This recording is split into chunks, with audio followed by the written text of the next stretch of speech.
to order the council and committee meeting date January 20th. Any pecuniary interest to be declared? Seeing none, we will move on to the Corporate Services Committee Chair. Sorry. Where's that? Oh, yeah, we missed that. Moved by Dave McCoy, seconded by Darrell McLaughlin, be it resolved that the Council in Committee of the Township of Whitewater Region adopts the agenda for the meeting of January 20th, 2016 with the additions of item 8E, 1A, intersection La Paz. Discussion, if any. All those in favor? Opposed, if any? Carried.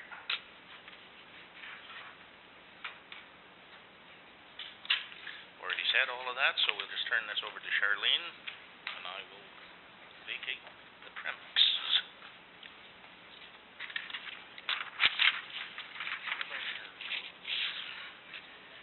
I'll bring my coffee with me.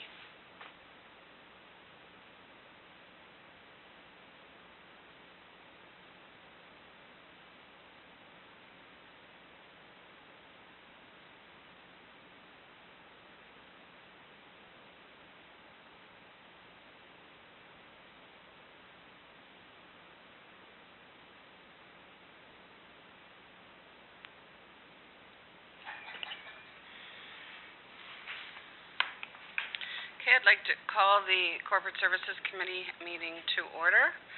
I have one comment, and I'm wondering if we can make a change for the rest of the committee meetings, that we put all of the delegations at the front and have the mayor chair all delegations, no matter what committee they belong to.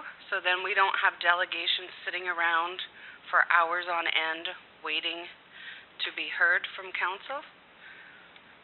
Is that a good idea? Okay? Okay, Christine? Perfect.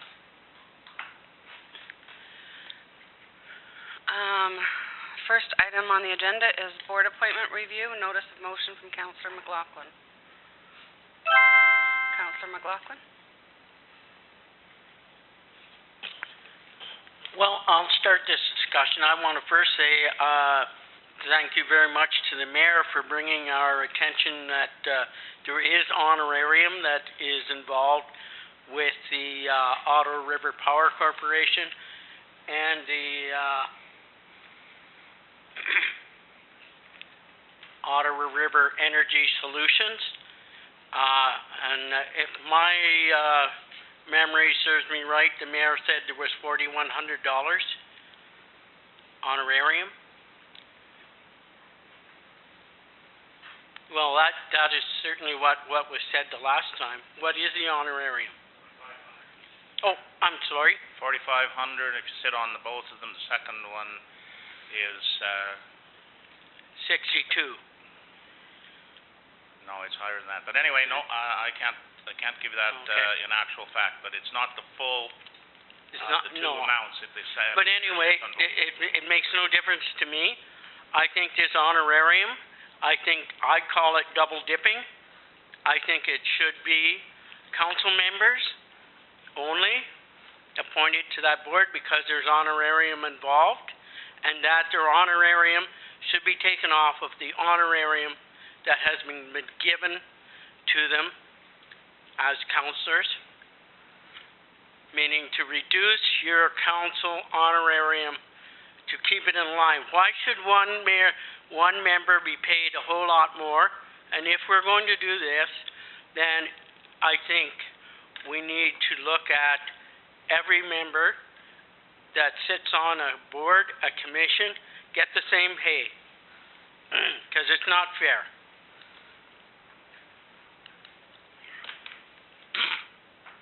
Mayor Johnson? It is by no means double dipping. It's paid by a different board. The mayor selects and has the right to select for committees and for boards. And this mayor has thought about it long and hard in the past and then again, and has put on who he feels will be the best for the people of Whitewater Region on the committees, and or at request. But if it never entered into it before, then it should be an accepted situation now. That seems to be the traditional thing. And as when you were talking to the chairman of ORPG, he has probably explained a lot of the reasons why things are done the way they're done. And so I don't think I need to answer any of that. But this is not double dipping by any means, any stretch of the imagination. It's not being paid by two different sections of Whitewater Region, and I stand by my commitment to my choices. Councillor McLaughlin? I think you're right. You have the right to appoint them, but it is the council has to approve it. Am I not correct? Yes, you are correct.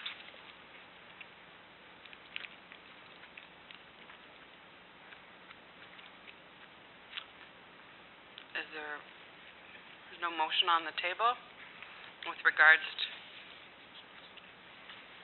Councillor Olmsted? So what's the process if all of council do not approve it then? It's my understanding it's the mayor's duty and his obligation to go ahead and appoint. It has to be ratified by council. What happens if it's not ratified by council? It has already been ratified from council from last year, and those appointments continue until there is a notice of motion on the table to change those appointments.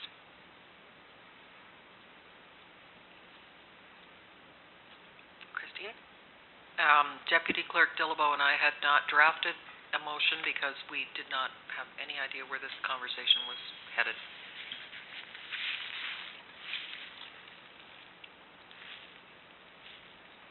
Councillor McLaughlin? Well, I feel I'm very strong about this, that it should be, because there's money involved, it should be at least a council member that sits on the boards. Now, you can do what you wish. I still feel very strongly that no councillor, and you can say it's not double dipping, it's extra honorarium, because you will have to claim that as your honorarium, which and it makes no difference to me who pays for it. It's extra money that one person's getting paid over and above. So I would like to have a discussion, or I would put a motion that because there is money involved, it should be a council member that sits on the board, but I still feel very strongly that their pay should be reduced by the honorarium. I think that's the honorable thing to do, but so be it. I'll wait for more discussion.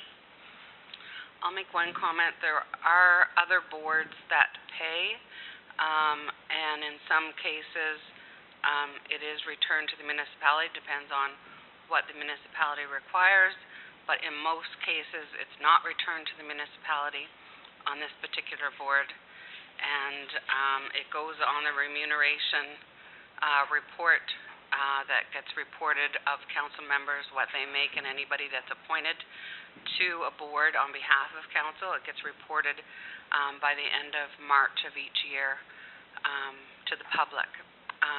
So there are cases both ways.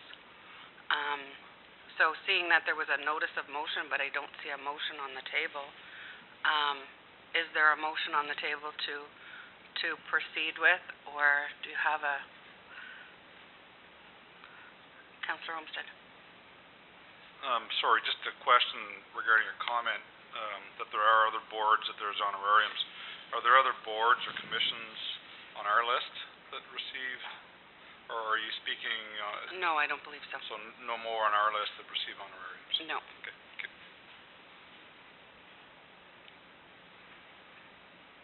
Mayor Johnson? This seems a little difficult for me to swallow because this has been the case for the past 14 years, 15 in our term, and I was the first mayor to ever make a report on actual what was being collected, and maybe that was why it was never done before, because of that. But again, it's my responsibility. It's not double dipping. What I have found in talking to mayors around the region, there is a strong move to putting no councillors on any boards, only on standing committees. And it's to that effect. Maybe that's what I should do. I should step down and get somebody else from at large. But in fact, I have a great interest in what is going on, and I have decided that I'm a good representation, as is the other choice that I have in Bernie Tracy. We have done a lot of work actually in the last year on behalf of Whitewater Region, and so basically why we're discussing honorariums at this time is strictly because I made it known, and I am sorry, but I think there's a behind the scenes somewhere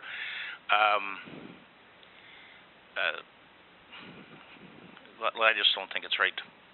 I think it's right to do as I have appointed, and I am asking for the council's support in my appointments.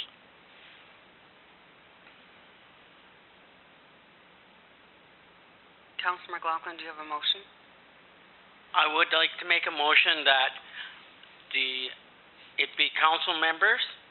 I'm sorry, I feel at least it should be council members that be appointed to that board, because there is money involved, and I would be looking for a seconder. Is there anybody willing to second that motion?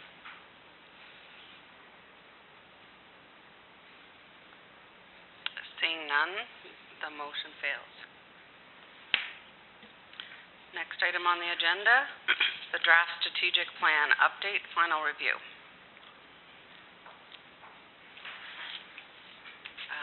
Christine, do you want me to read the motion first and then have the discussion, or do you want to have the discussion first and then read the motion?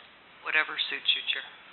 There's nothing procedurally different? Well, technically, the motion should be read first. I can't remember if we read it at the January 6th meeting or not, because now we're just continuing, so we might as well. Okay. Moved by Councillor Mackay, seconded by Councillor Rigger. Be it resolved that the Corporate Services Committee of the Township of Whitewater Region recommends that Council adopt the revised 2016 to 2019 strategic plan as amended. And I'll have Christine do the discussion first, and then we'll have further discussion. Thank you. So on January 6th, we got partway through this, and then we decided to put the rest of it over until tonight. So we've been through the strengths. Do you want me just to recap from the top about where we've been? I'm good to go, but if anybody else wants it recapped. Okay, it'll take me 10 seconds. We revised our mission statement to talk about fostering an atmosphere for encouragement of economic development and growth. We looked at our strengths. There's a revision on this page, second item, rich history, Samuel de Champlain legacy. That will be changed, and that's really as far as we got, as far as strengths. And then weaknesses, and again, these appear in no particular order of relevance. It was just a list. We talked about the pocket communities. Now, I know in recent things I've read in the media that the mayor has made the statement that he feels that we're making great progress that way, so it may or may not continue to be a weakness. We talked about our infrastructure. I won't read the list, you've got it all in front of you. So in these 2 pages of weaknesses, is there anything you'd like me to change or move around, or remove or add?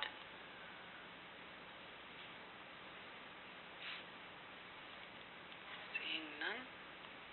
I'll just continue on? Yep. Okay, so weaknesses. Opportunities, there's a more uplifting topic. So, again, if you'd just, there's 2 pages there. hopefully we've managed to capture, we've had many conversations about this now, hopefully we've managed to capture all of the potential opportunities that we can take advantage of over the next few years. So I'm going on the premise that if I don't hear anything from you, I'm just going to carry on. Sounds good. Threats? There are only one page of threats, and I think 2 pages of opportunities and 1 page of threats is a very nice position to be in. And then we had the discussion before about increasing and decreasing pressures on all of the aspects of the municipality, and I put increasing in bold here because it seems that, you know, for every 1 pressure that decreases, there's 2 or 3 that seem to be increasing as money gets tighter and tighter and more demands are placed on the municipality. And the next steps is coming to a final version here of this draft, and then once it's adopted, I'm hoping tonight, then it will be a guiding document through our budget process, and we can move forward with the mayor's presentation of the updated annual strategic plan for the next 4 years to our community. So it's a speak now or forever hold your peace moment. If there's nothing on this chart you want changed or moved around or filled in, we still have some gaps, and we had agreed that maybe it was a good thing to leave some white space in the chart for, you know, not to get too overwhelmed with too many goals that may not be achievable with the resources that we have, and then also to allow you to continue to fill in as we review this on an annual basis. I guess my question in 2016 under Growth and Development, is it better to have the title Community Development Officer or Economic Development Officer? They're pretty much interchangeable, I think. I've never seen, but that doesn't mean anything, recognized as a Community Development Officer. I know there's a lot of conferences and that deal with economic development. I know it's interchangeable, but I'm wondering if it shouldn't hold that title to be consistent with the practice that's held within the province. But I haven't seen anything that has anything to do with community development, even though the Economic Development Officer is community development. I get that. So I'm just wondering, title-wise, if it's better to have the economic instead of the community. It could be, and also that job description, the draft that I gave you at the last meeting was this title / recreation manager. So, you know, this position could be called whatever you want it to be called. So if you could give me your final title, I can make that correction. Councillor Wigger? It's Councillor Jackson. I think it would. It's on? Yes, it's on. Okay. I do agree with Councillor Jackson that I think Economic Development Officer is, you know, everyone's familiar with that title. So I would certainly be in favor of that.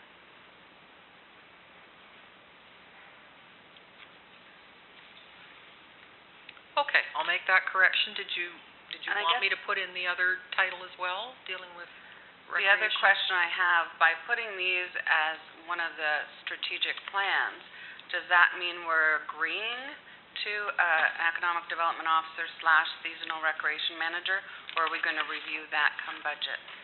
If you keep the word consider in there, then I would suggest that would be the appropriate track, is to review it come budget. Okay. But so it keeps it in there as an idea that's alive. Perfect. Anything else in 2016 that again, I'm relying on you folks to give me your feedback about what you'd like to see changed here.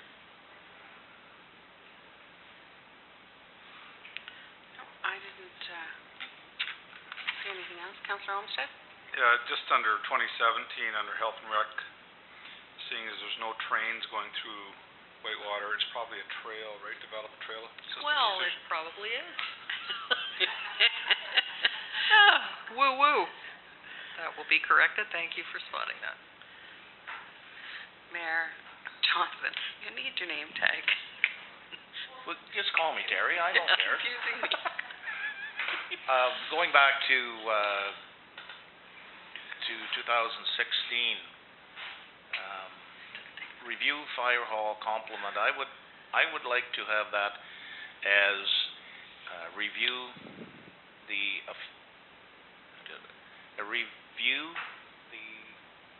efficiency of our fire department so that we can expand on what we're dealing with. How about fire department efficiency review? That's right. Perfect. Yeah, because that's all encompassing then. Okay. Anything else? Councillor Olmsted? While you're at it, you might as well add either 2016 or 2017 recreation review as well. Okay. How would you like that worded? And that'd be an efficiency review as well, meaning different associations, different arenas, different parks. So recreation department efficiency review? Recreation department review, maybe. And that would coincide with consider seasonal recreation manager as well. Okay, so would you like that in the 16 or the 17 column? Probably realistically more under 17. I think you'd have to have a recreation manager. You have to have somebody overseeing this. Yeah, I was going to suggest the same thing, to go to 17 rather than, if one, you can't really put the horse before the cart, and, or the cart before the horse, I should say. And, yeah, I agree with that thought process. So 17. Okay, done.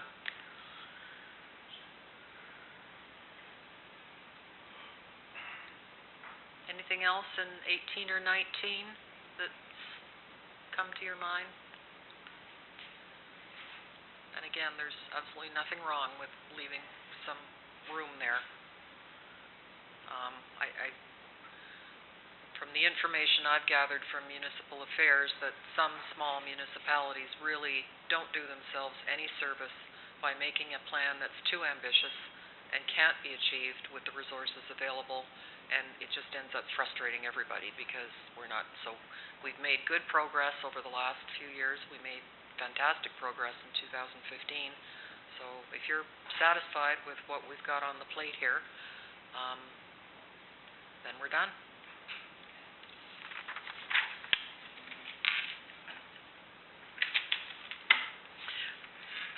I'm just wondering, if explore development plan, sustainable growth, attract and retain development, if that shouldn't be in 2017, because again, if we consider hiring the economic development officer and recreation, then it would give them time to do the background work rather than one of our staff members currently doing that type of background work for exploring development plan, sustainable growth, and attract and retain development.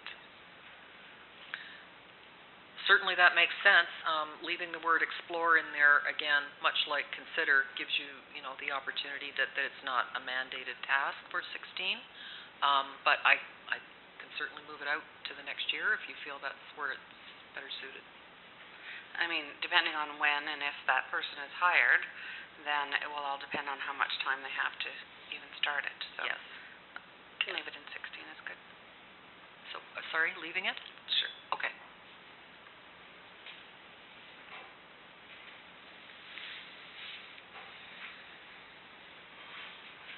And that's it.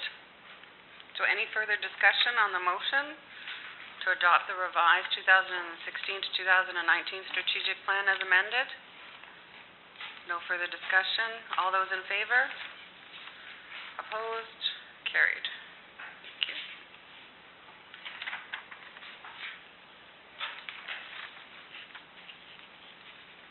Next item on the list is the water wastewater policy update. Christine? I'll read the motion first. Moved by Councillor Regier, seconded by Councillor Mackay, be it resolved that the Corporate Services Committee of the Township of Whitewater Region recommends that council adopt the revised wastewater policy at the January 20th, 2016 regular council meeting, and that the policy will be effective as of. Is there a recommended date? Well, if it's passed, that would be, well, it either, and that's part of my report, that, do you want to go back in time to retro this decision about rebates, or would you rather it be effective as of today? That's the decision. Councillor Olmsted. I think we'd be opening a whole can of worms if we make this retroactive, so I think we make the policy as of today. So the issue that is before us with one of the property owners that has made a request will, if we don't retroactive to that specific time to include that, it would not fall. There would be nothing done with that request. Councillor McLaughlin? I think we base our budget, though, on the information we have at that time. So if we go retroactive back then we were having shortfalls with a budget that we've already worked on and agreed on and made it work. So that would be my reasoning for just moving forward now at this time. I understand Councillor McLaughlin's concerns. We also have, set the budget with regards to tax rates, and we have no control over when properties are destroyed by fire or demolitioned, and that reduces the assessment roll, or when they're increased because of supplementals. So you are kind of, it's a budget. It's I know this is why it's being brought forward, because of this one complaint. And he was basically told that the policy was going to be changed and it would be dealt with at that time. So, seeing that, once the policy is in place, I don't know what your thought process is, Christine, to have it meaning retroactive or active. So if you had the same complaint come today, or yesterday, or a week from now, and it dealt with 2015, how would you recommend treating that complaint? Not complaint, but... My recommendation to you, again, just what seems logical to me, and the best way to proceed forward is to have this policy effective as of the date it's passed, and not to go back in time. So again, if somebody came to you next week and said, I have a 2015 vacant piece of property that I paid water for, would you recommend the treasurer to write that off, or would you not recommend the treasurer to write that off? I would ask for the treasurer's opinion on that. Well, I was just reading, I read the revised one, and it does say for the current year plus 2 back. That's based on the Municipal Act for taxes. Now, I know it doesn't state anything in there in regards to water, but we have implemented that, and the wording for the taxes is now implemented in the water policy. So if we go forward, then it's basically this year's, according to what I'm thinking is what you're trying to get at, but this year's, and then, so 2015, 16, 14, and 15, I think that's what you're looking at. So that would still be dealt with today. I just want to make sure council understands as well. That would be my interpretation as well, but... The only, I'll put it out there, but the biggest concern on my end would be is, we've had a lot of people come in to discuss their water, and we followed our policies and procedures that we've had in the past. So, again, we didn't take names or, but we have an idea of who these people are, but then do we wait for them to come back, or because has been, I believe, also way in the past, there's been also them come up to the desk and ask for, refunds but going forward, we always just did we will change your rate now that you don't, say, have a resident living in your multi-residential unit going forward, but we will not go back. So that just puts us, having the new policy in place, it just makes us, maybe we should budget then for quite a bit of a decrease or a refund, or I'm really not sure how to really process it yet, but... And it's sort of an odd request. You shouldn't get that very often, but, and perhaps it can go on a case-by-case basis and come to council for a decision, and have the staff follow what's currently in place, and then have council make a recommendation if they want to pursue it further, they have to come to council. That's a choice as well. So, Councillor McLaughlin? A couple of things. I think it's on the onus of the users to come forward and tell us, and at that time, we'll deal with it. That's my interpretation. It should be, the onus should be on the users to come at the time when they change something. They should be the ones coming to us at that time. Then, yes, we will deal with it. But for somebody to walk in and want to go back 2 years, how many more are you going to have come in and do that? And we don't have the staff, I feel, to deal with it. So I still feel strongly that we start now at this point and move forward. Or do you want to just leave it as is, that it's changed when notified? Change it when as notified, but as far as going back 2 years to rebate, no, I don't agree with that. I think if the gentleman knew it and was there and neglected to come to council, well, I neglect to pay things, I end up paying the interest, and that's the onus is on me. So I feel that now I do like the policy and I think it's good, but I think we should start as of now. To include the 2 years back and the current year, or leave the policy as is? Because there is currently a policy in place that would not recommend 2 years back plus the current year. Yeah, to leave the policy the way it is, the way we have been doing it. That's what I thought you were. Yeah, that's what I'm wanting. Okay. Marcia? And just one more quick thing. I did speak to our auditor in regards to this, and he feels very against it changing our policy, only for the simple fact that, like Councillor McLaughlin stated, that yes, we do budget for it. You do have property, whether you go south for 4, 6, 7 months out of the year, you still have to pay property taxes on that property. So he feels doing that would certainly not be in the best interest of the township to start looking after that. It is up to the person to come forward for 11 years paying for water that perhaps he wasn't using. That's a little bit much. I did call him. He wasn't there. I left a message, spoke to him and said, according to our policy, this is what we do going forward. And it just happens that the property sold. So it's, I didn't treat him any differently than what anybody else had come off the street and I've done. And I've done that to quite a few people who have left quite happy. So because they were listened to going forward, their rates were going to change. So it's just, it's council's decision ultimately, but anyways, that's just kind of what I want to say. Councillor Olmsted?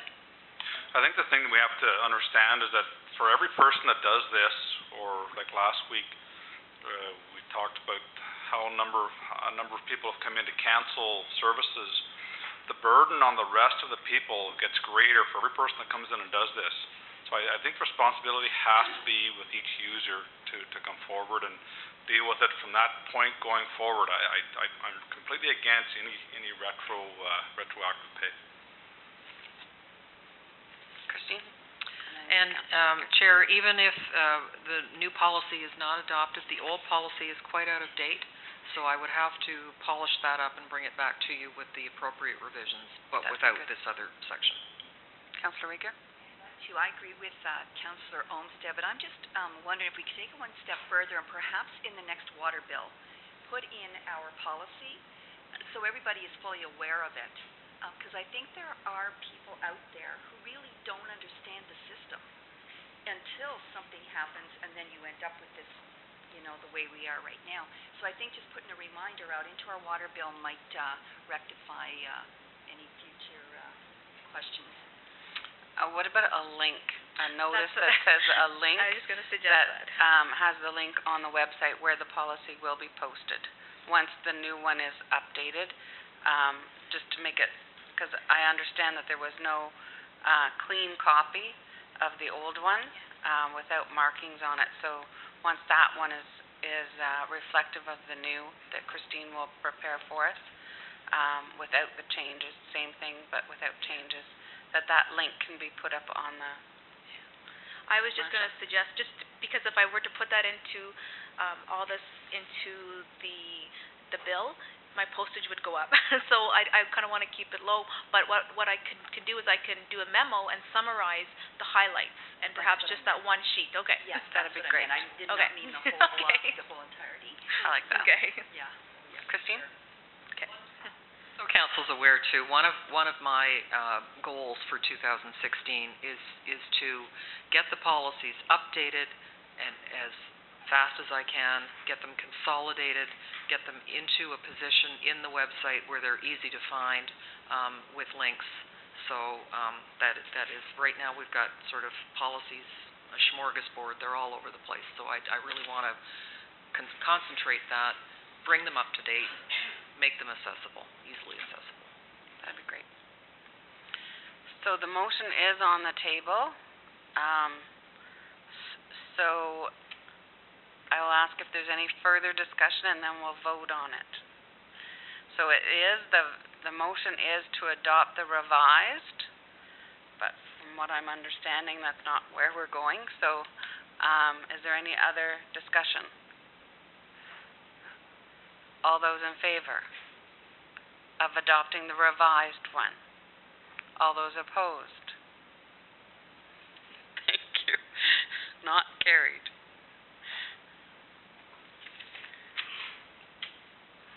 Next item on the agenda is the Pembroke Airport financial request discussion, as per Councillor McLaughlin.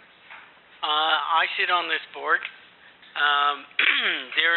This I would put a lot, in the way I wrap my head around it is much like the industrial park.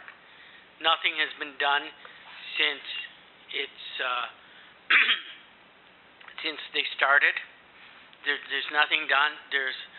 Everything is to the point where there has to be work done on it. People say, why do we need an airport? Well, one thing for me is that if we don't have an airport, we don't have the medical service, the service from Pembroke to Toronto. They end up flying out of Pembroke. And I can give you firsthand because I did it. I ended up in Pembroke with smoke inhalation, was loaded into an ambulance, taken to the airport, flown to Toronto, put in a decompression, thank you. You're welcome. Decompression chamber, and was flown back by 4 o'clock in the morning. I was back in Pembroke. So, and that's a service that won't be there. That as well as they're the only ones that supply the fuel for all the helicopters. So that, and I think if we don't do something, and the mayor will get a better grasp probably tomorrow.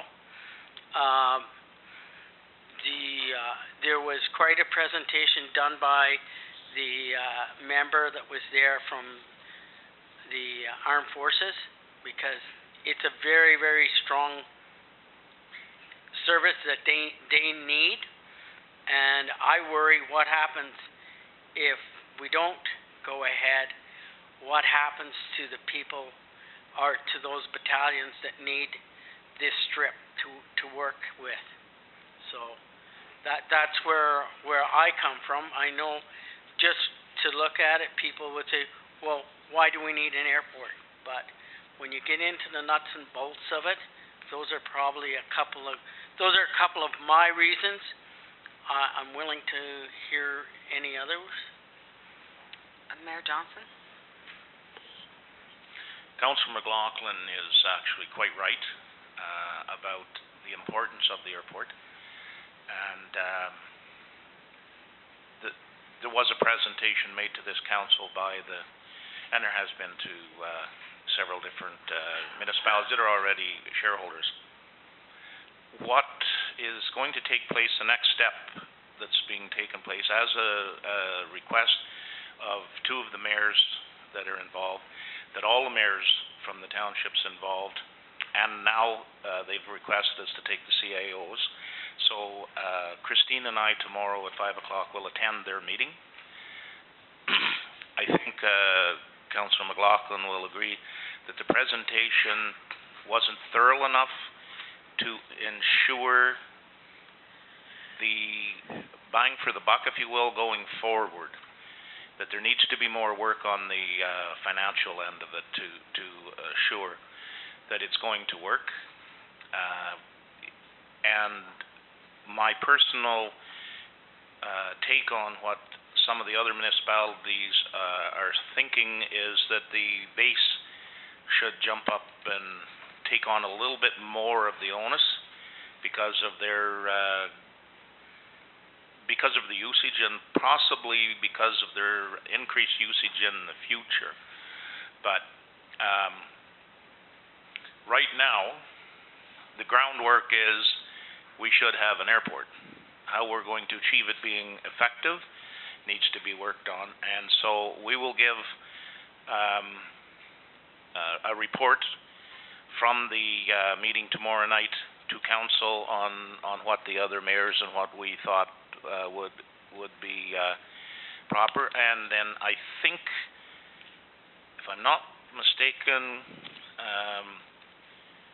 Mayor Bob Sweet is intending to attend a committee meeting with some of the results, but I'm not sure of that at this point. But it has to come back to that committee that Darrell was on. Okay. Councillor Mackay and then Councillor McLaughlin. I disagree. I think we should just cancel that. I think we're subsidizing the Canadian Armed Forces. I don't think we should be. And I think it's a lot of money for an airport that has no commercial use. There's no flights out of it. You know, at one time there was Pam Air. There's nothing out of it. And geez, emergency, you can almost drive to Ottawa by the time you got to the airport and flew to somewhere else. You could take an ambulance to Ottawa. To me, in my opinion, I don't think we should be putting money into it. Thank you. Councillor McLaughlin? I was going to say, I think that the board members are supposed to attend that meeting as well. Okay, that's even better.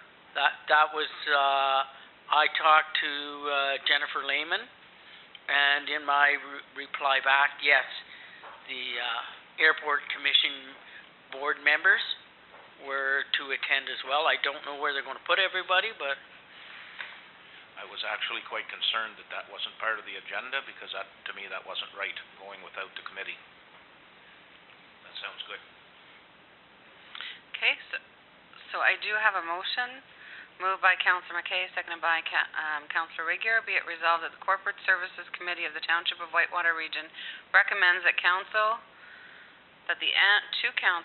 that the annual levy to the Pembroke Area Airport be doubled to $19,970 to support the infrastructure development strategy presented to the committee on December 2nd. Any further discussion? Sorry, Marcia? Sorry, I don't, I'm not 100% sure if that number is right, because that's what we paid in 2015. Sorry, 2016, are they keeping it at the same? Or is, because it's normally a 5% increase. There is normally a 5% increase. So I would believe that it would be about a 10, well, I had figured it out. Was it 10,000? Sorry, I had done that up there. Christine? I hadn't factored that in, and you're absolutely correct. Yeah. So So that it's just a number 5% would have to be increase on adjusted. that, yeah. So how about we just put levy to the Pembroke and area airport be doubled from 2015, period, to support the infrastructure improvement strategy presented to committee on December 2nd, 2015. Any further discussion? Councillor Regier, then Councillor McLaughlin. I'm just wondering, Chair, if we couldn't possibly table this until after this meeting tomorrow evening and have this committee come back to us and give us their findings and their recommendations at that time. I think we'll be a little more knowledgeable. Thank you. So Councillor Mackay and Councillor Regier, you're in favor of that? Okay, so we'll table that. And just so council knows as well, I'll be attending on behalf of the CAO as Deputy CAO for Laurentian Valley, so I'll be there as well.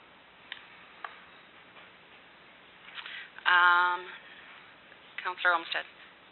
Just a question, with respect to airports. Do we know if we contribute, or if council contributes any money to the airport that's in our municipality, being the Bruce McPhail? No, we So don't. they're We've not never subsidized in any way? That's a private airport then? Private airstrip? Great, thank you.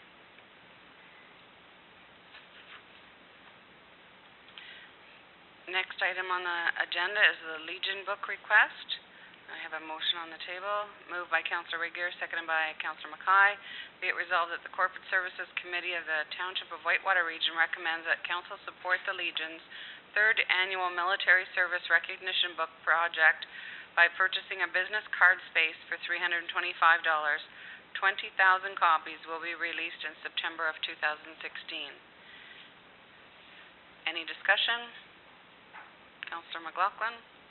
My personal thoughts are, I have no problems to support the Legion, but I think it should be our local Legion that we support. I'm not really in favor of doing this because it's not supporting our own local Legion, which needs support. Christine? Did purchase this ad last year. The book is downstairs in our lobby in the seating area, and it features quite prominently citizens who have given their lives for Whitewater, for freedom in Whitewater Region. And it's, which Legion does it go to? It goes to all Legions depending on where the book is sold, or? I'm not entirely sure where their distribution is. I'd be happy to just run downstairs and get the copy if anyone would like to see it. You may not be familiar with the book. Okay.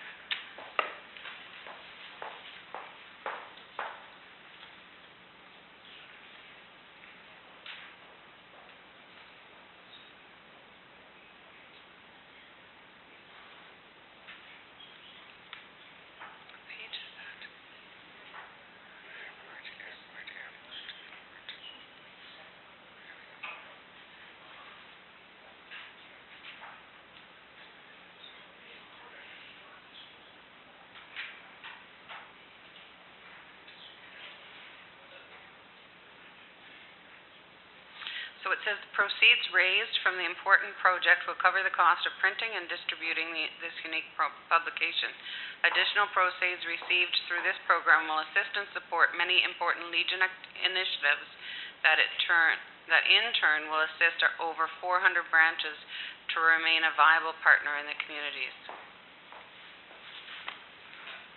This project ensures the Legion's continued success in providing these very worthwhile services.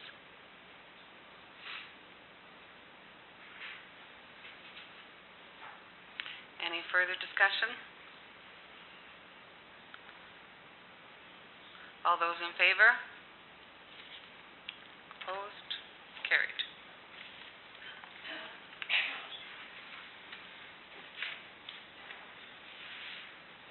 And that's the end of me. Councillor Regier, you're next.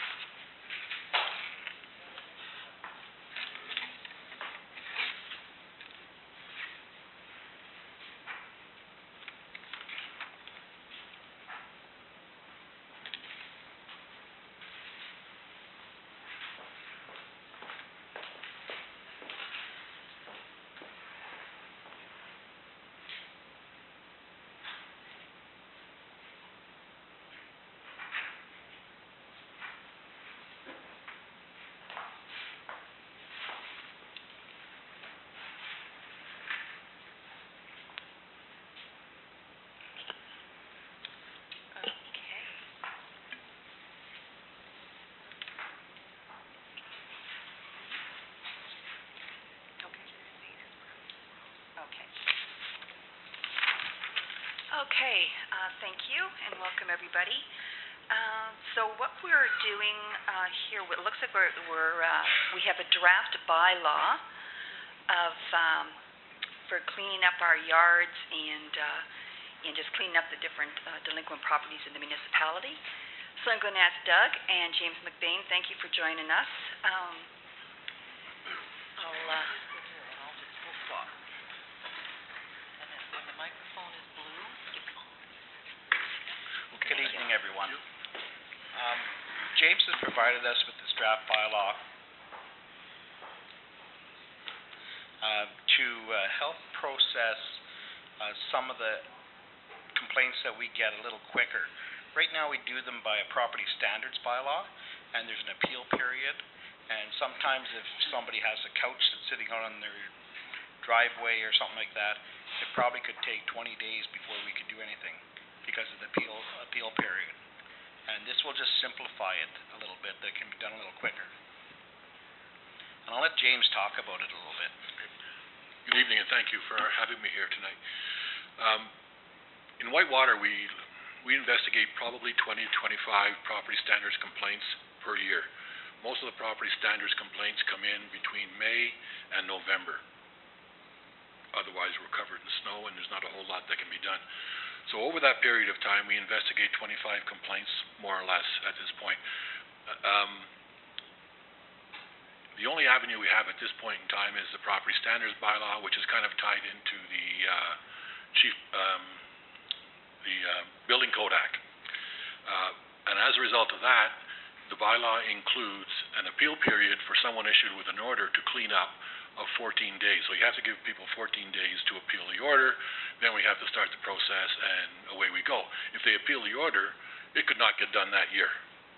All right, so this is the purpose of this bylaw is to deal with the simple issues. Basically, it's messy yards, cleanup, cutting of grass, derelict vehicles in your front yard, that sort of thing. The property standards bylaw, on the other hand, deals with much more complex and more encompassing issues dealing with interior structures, roofing, that sort of thing. So it involves the whole property, including the structure on it. All right, that's why it's tied into the Building Code Act. This bylaw is very limited. It deals with the aesthetic view you see from the street. And that's about 80 to 90% of our complaints. The complaints come to us twofold. We get them through the complaint line, or I get them given to me through your chief building official, Doug Schultz. And once I get them, then we start the investigation. It's much more effective for us to visit someone, bring to their attention the complaint we've received, and to have a discussion and say, okay, what's it going to take to clean this up? We'd like to make it quicker, 24, 48, 72 hours, especially when you're driving down Main Street and someone's got a couch out there that says free because they don't want to take it to the dump. That's a lot of the stuff. Also, the other types is grass growing in your yard, derelict vehicles, that sort of thing. So these issues deal with just property standard issues, dealing with the view you see from the street. This started in the town of Arnprior, did a bylaw for them, they've adopted it, and it seems to have kind of mushroomed out. Everybody that I perform bylaw services for is interested in it. So what I put together is one kind of generic bylaw with a common notice or order that you'll notice if you had a chance to look at the sheet. Whitewater is one of 5 other locations that's identified on the order to comply. So I'm trying to tie it all together and make it simple for everyone to make it more efficient. And of course, if you make it more efficient, you're saving time, you're saving money. So the least number of times I have to come out here, the better it is for the town of Whitewater. All right, so there's a simplification process. We still will have to use the property standards bylaw sometimes. If they don't comply, it's probably better off to go property standards at that point and then get into a more detailed process. And we'll still have to use the property standards bylaw for the other issues dealing with plumbing or electrical or roofing or foundations or that type of thing. So really, this is a new idea. Some municipalities have had it. Smith Falls has had one for years. They find it very successful. In fact, that's where I started my hunt. I've kind of adopted our bylaw from the city of Kingston and tailored it specifically for our type of community, where you have a mix of rural and urban. Well, you may think, holy cow, we don't need that out here. Okay, so if it doesn't apply, we don't use it. But if it's there, it's available to us to use. So don't be concerned about how much is in there or what's in there. They say, well, that doesn't affect us. Well, just leave it there anyway, because someday it might affect you. We won't have to change the bylaw. Or if it doesn't affect you, then we simply don't use it. All right? So that's basically it in a nutshell. I'm trying to coordinate this thing so I can have it presented to council, passed by council. Then, of course, from there, it has to go off to the Chief Justice with short form wordings and set fines to make it enforceable under Part 1 of the Provincial Offences Act. All that takes about 3 to 4 months. So I'm trying to get this thing rolling so that by April, May of this year, we're ready to go. And when we get our 25 to 30 new complaints, and let me say something about property standards, we get 20 to 25 new ones every year. Now, my experience, and I've been doing this a long time now, is that the old ones don't go away. The old ones require monitoring and follow-up because the people who are generally involved in those types of violations, they're good for 6 months, and they require another rap on the door to say, hey, you got to clean that yard up again. Okay? And the problem with property standards, you have to start all over with that lengthy process. So we're hoping to deal with this in an expeditious, efficient, and effective way, and that's what it would lead to. I don't see any negatives to it. There's no cost implication from a council perspective. Again, I think it's more effective, more efficient, and my recommendation to council, to Doug, to the CAO would be, let's move on it. Okay, questions? Thank you, yeah. Questions, Councillor Jackson? I just have one question in the short form wording. Items 6 and 7 refer to the same section, and I'm thinking that the littering, the first one, number 6, means an actual owner, and permit or owner or tenant, and then number 7, would that be to charge an owner that has a tenant that is permitting the litter? Let me just get there real quick. Is it section 4? Section 4F. F. Some offense section, and you call it, if there's an offense created in a section, you call it an offense section. Some offense sections have more than one offense created in the section, or there's different people. So I'll just take a quick look at that. Yeah. Okay? Every owner, tenant, or occupant, I'll read it out for everybody. Yep. Every owner, tenant, or occupant shall keep their property free and clear of infestation or injurious insects, termites, rodents, vermin, and we get that. We get that a lot. So if you go to the short form wording, which is what Councillor Charlene was talking about, is F, littering, permitting littering. There's a technical difference in the person who litters, or if you had a 14-year-old son that's on your property that's littering, you would get the ticket because you can't charge a 14-year-old. That's just an example. You would be charged with permitting littering because you're taking custody, you're taking ownership of the act for some other reason why the other person wouldn't be charged. Okay. Is that clear as mud? That's what I was thinking. I was just wondering why there was the 2. Yeah, because it's when you go to court, you have to be very technical. Yep. And you have to prepare for every eventuality. And I know there's cases out there that they would say, well, he didn't actually litter. Well, he permitted the littering because a guest on his property littered. So if you're having a party and some person takes a Coke bottle, throws it on your neighbor or something, and it wasn't you, the property owner, it would go to the property owner from the person, the guest. He permitted that littering. Thank you. Councillor Olmsted? I do like the context of it, especially if we're looking at the development and the economic development we're looking at in our township. I think it actually protects current property owners against, people putting up whatever on their property beside you. If we're wanting to attract new housing and that kind of development, I think it'll protect people against putting up shacks or what have you. But the question that I have is does a complaint need to be filed to make it enforceable? Sorry? Does a complaint need to be filed, or does somebody need to phone a hotline or make an actual complaint to make any section of this enforceable? At this point, my direction is that property standards is complaint driven. Okay, other municipalities have a different view. many of them, in fact, all of them, and I do 7 municipalities, all of them were complaint-driven initially. Then they find out that neighbors are reluctant to complain about neighbors for obvious reasons, okay? The problem, things get out of control and are not, I think I pushed, okay, and things get out of control and are not handled. The problem manifests itself, okay? So some municipalities said, okay, we'd like you to patrol, and if you see something that really sticks out, then it's obviously in a violation, take care of it for us. Because of these everybody's involved in these community improvement programs right now, and this is a big item for many municipalities. What we see is, if you don't complain about the problem, or if it doesn't get addressed when it's there, you're trying to, all of a sudden you decide you're going to move, you're going to sell your house. But you had a neighbor that's had 2 derelict vehicles in his front yard, or his yard is unkept and his property looks like heck, and your agent comes to you and says, you could get 10,000 more if you didn't have that property next door. And so we say to, well, why are you complaining now? It's been like that for 10 years. Well, my house is for sale. So now they expect immediate response. This bylaw will help us do that. We've had these cases where the agents are the ones that initiate the complaint based on their client, and it's taken all summer in most cases. I say summer because by the time you get the complaint, April, May, June, and you look at the 2 weeks, you go into an appeal period, it's July and August, and next thing you know, it's September before you actually get a resolution to it. A lot of people will not resolve until we get to the court process. You have to go that way, and the nice thing about this is you don't require a lawyer.